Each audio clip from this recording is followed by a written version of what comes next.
Bismillah ar-Rahman ar-Rahim. Assalamu alaikum. Last week I started teaching a class in Islamic legal theory on the online institution called Irshad, which is dedicated to studies from the school of Abu Hanifa.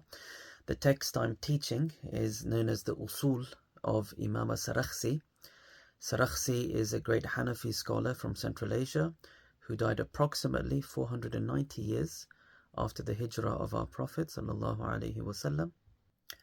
The story of Imam al-Sarakhsi is very interesting, and it kind of encapsulated our main insight from our discussion, our introductory discussion into the course. And a key interesting thing about his story is that, first of all, he is without a doubt one of the most authoritative jurists in the history of Islam.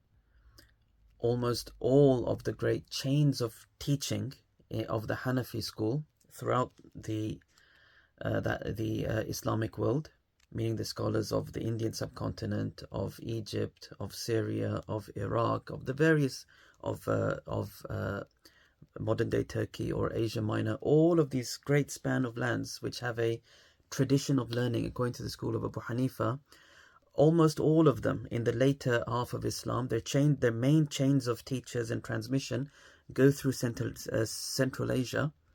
And as Sheikh Talal al-Azam has shown in his book, almost the vast majority of Central Asian chains of teachers go back through the nexus of As-Sarakhsi and his teacher Al-Halwani. And so therefore he really is a grandfather of Islamic law.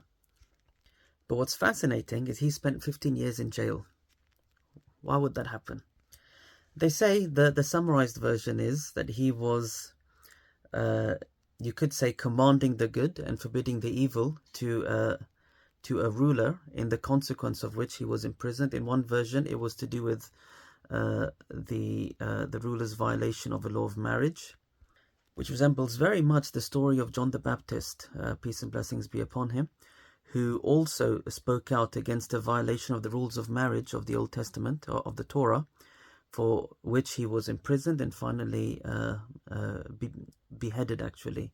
Peace and blessings of God be upon him. It's important to realize our scholars are the inheritors of prophets.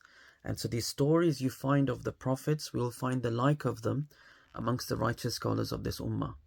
What's fascinating is, being in jail for 15 years did not hold back the contribution of the scholar, but as is often the case, repression and oppression is a means that Allah has put not just for the growth of the person who is oppressed and repressed, but actually for the amplification of that person's voice.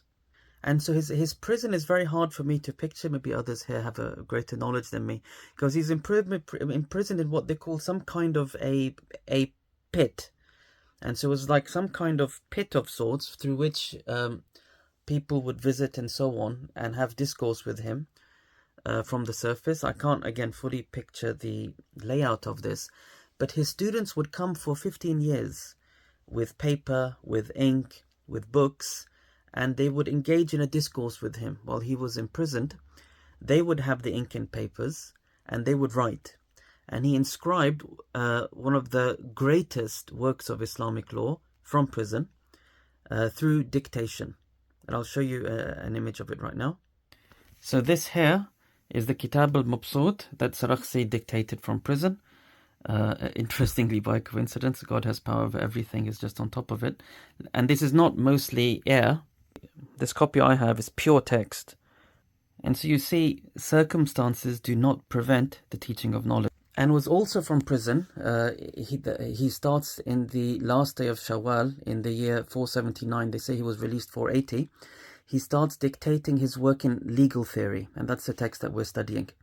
He states in the introduction to his legal theory text that fiqh, or Islamic sacred law, to be truly present in a person has three conditions. One is learning the rulings, so you know what is right and wrong, or halal and haram and the like. The second is knowing how this ruling comes about, its origin in the source texts, and the meanings that made this ruling the ruling, i.e. profound comprehension, which is the literal meaning of the word fiqh. And finally, it's practicing knowledge. And so the practice of fiqh, bringing it into your life, is a condition for being a person of fiqh. Otherwise you have no fiqh, because without practice you don't have understanding. And what we impressed in our discussion last week was the fact that The practice of fiqh is not just an individual endeavor, what you as a person are better off doing and better off leaving, but there's a bit more to it, because fiqh is a vision for the world. Fiqh is, if you like, God's plan for the society of man. Fiqh is a series of institutions that bring about justice, harmony, and the flourishing of human societies. So a student of fiqh has to have an interest in the world, has to feel a drive to be a change maker in the world. That's what it means for a person of fiqh to practice knowledge, and that's the legacy of Imam al-Sarakhsi. Fiqh's locus is not in the classroom, although the classroom is required for the continuity of this most foundational Islamic discipline. Fiqh's locus is in the world, every relation within the world. And that's why the great people of fiqh didn't let their sense of academic career hold them back from contributing meaningfully.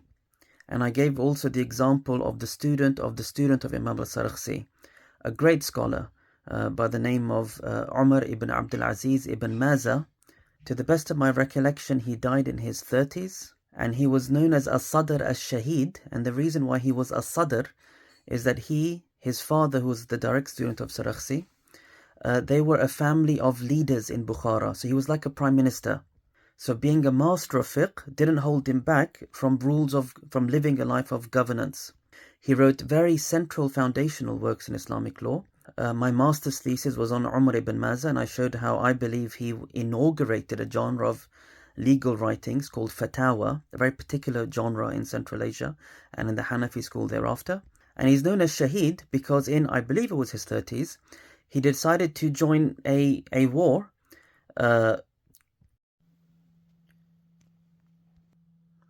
And so he went out in a battle to join the Seljuks in fighting these group called the Qara Khitai.